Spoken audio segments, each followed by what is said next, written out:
Welcome to Solved and Unsolved Mysteries of the Bible. And today we are doing the second report of the Pilgrim Road, which began at the Pool of Siloam and went all the way to the temple. And that has been found, and there are some exciting updates, and got a lot of pictures to share with you. So let's get going. The street the Jewish pilgrims would walk from the Pool of Siloam to the Temple Mount has been found. And just by the way, before they would go to the temple, and they would come 3 times out of the year, and that will be mentioned shortly. But they had to cleanse themselves, and that cleansing would be done in the Pool of Siloam, and that was their first stop. It was previously thought that King Herod the Great was the builder. Herod was famous for taking on the huge building projects during his reign, and he did. He did a remodel of the actual temple, and Masada, which you probably have heard of, that great fortress he built, and he had a lot of other big projects. But the credit does not go to Pilate, or goes to Pilate, I'm sorry, for underneath the street. Archaeologists found over 100 coins dating from 26 to 27 AD. This is the time of Pilate, not Herod.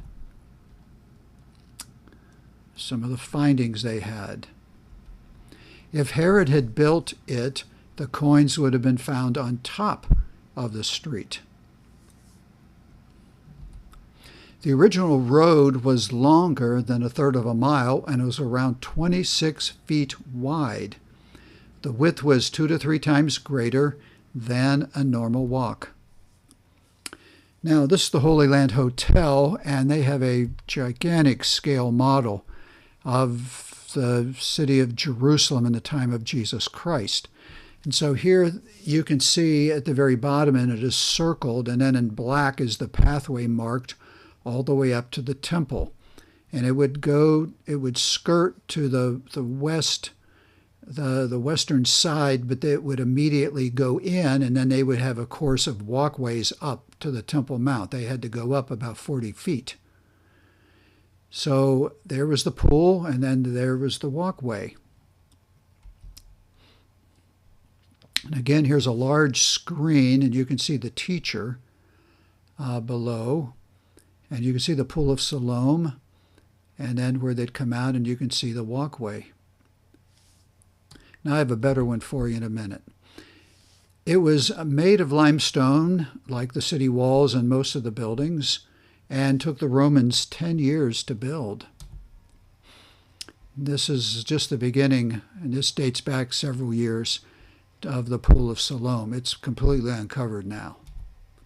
When the road was functional in the times of Christ, Jews would travel it heavily 3 times a year for their national holidays of Passover, Pentecost, and the Feast of Tabernacles. Now here's the best picture, and you can see the Pool of Siloam, and I've added the arrows, and it just keeps us on the pathway as they would walk their way and work their way up through the city gates, and then under the arch, and then it'd make a right-hand turn, and it'd start heading up the steps to the Temple Mount. All of that is being covered, as well as beyond. Actually, if they just kept walking straight on, there is still work along the Wailing Wall and Wilson's Arch, and we cover that in a different video. So, welcome to underground Jerusalem. I think we all understand. Look at the supports that they had to put up. I mean, they are not yards apart. They are feet apart. And it's not just a place for us to walk and think that we'll have a little bit of a cave in and see daylight. There's a lot of limestone up above.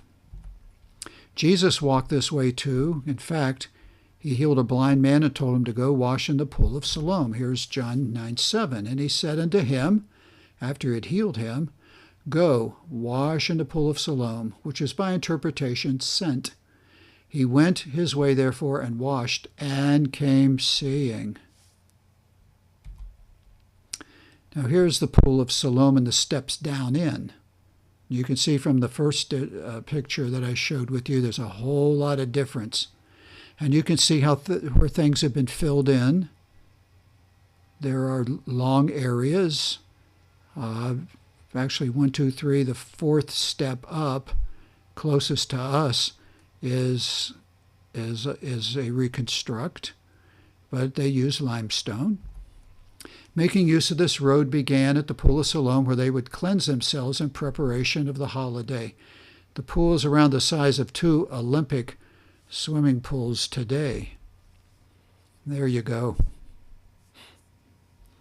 That was the original architect's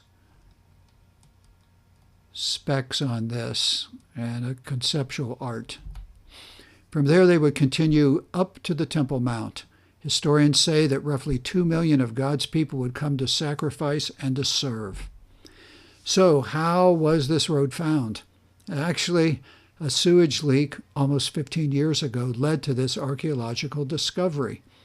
So this has been in the making from back at that time, although, however, they would find the sewage leak and they would see something that looked old and they would fix the leak. They would have to do that, but then they'd call in the Israel Antiquities Authority, the IAA. And so progress would be a number of years as they were deciding and starting to lay out blueprints and things of what they were going to do. So here's a quote from R.A. Levi. Now, one of the major issues of Jerusalem is that it's a living city. All the archaeological layers are built on top of one another, and the modern quarters and everything is built on top of the archaeological layers.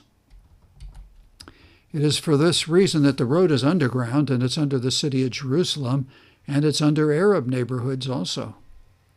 So it's underneath. So let's spend a few minutes here and a few slides just walking through what they've found, what they've remodeled, what they've brought back to specs of what it looked like. Most of this is genuine. They would work on the walking area and, of course, the lighting and the floor. Even if you can you even see a stairwell there where we walk to? That's an exit.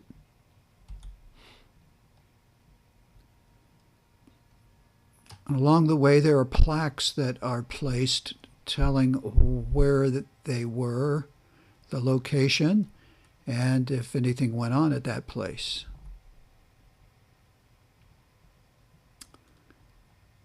Here's steps up to the right.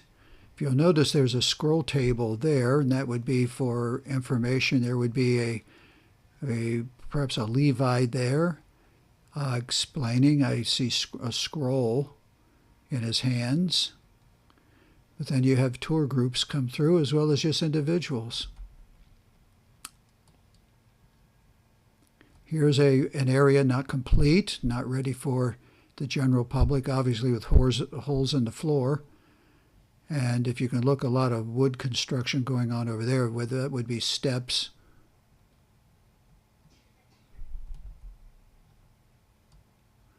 A lot of this is elevated up. We walk and we can look down, but we also can look above. It's a fascinating look. Here is a ground level. Every meter of soil that they pull away, they must put an arch-like support structure that can hold up more than the weight of that which is above.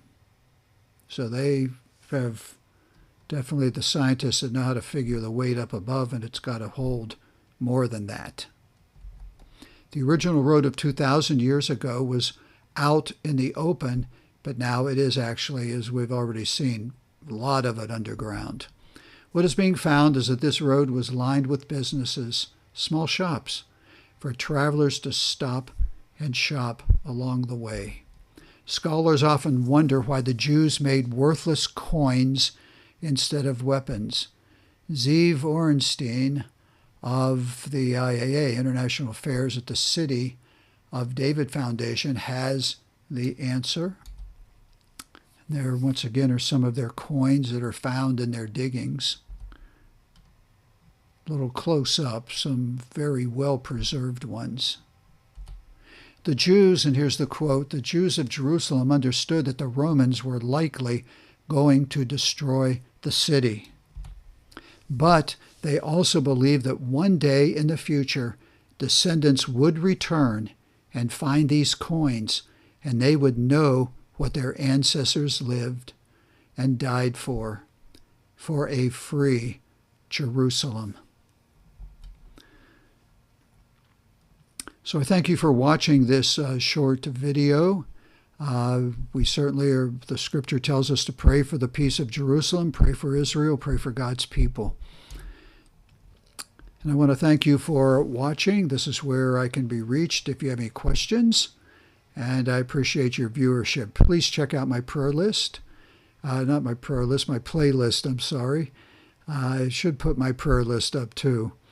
And on the playlist, you can find all the list of all the other videos that I have. Not just solved and unsolved mysteries, but a lot of Bible book studies and Bible trivia and Americana things. So God bless, and I will see you at the next Solved and Unsolved Mysteries of the Bible.